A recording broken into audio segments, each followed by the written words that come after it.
ம், அப்படியா? அந்த பாட்டு என்னன்னு எனக்கு தெரியலையே பாப்பா. இரு, மம்மா மின்னான்னு பார்த்தியா? ஆ, குளிச்சுட்டு சாப்பிட்றியா? ஓகே.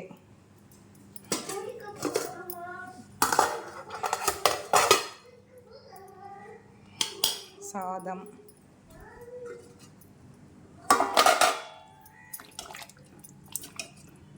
கத்திரிக்காய், முருங்கைக்காய், மாங்காய் சாம்பார்,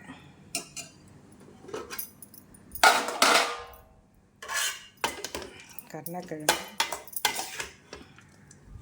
வாழைக்காய் ரெண்டுமே போட்டு வறுவல். வந்து தக்காளி சாதம் மாதிரி. தக்காளி சாதம் மார்னிங் பண்ணது, காலையில் பண்ணது தக்காளி சாதம்.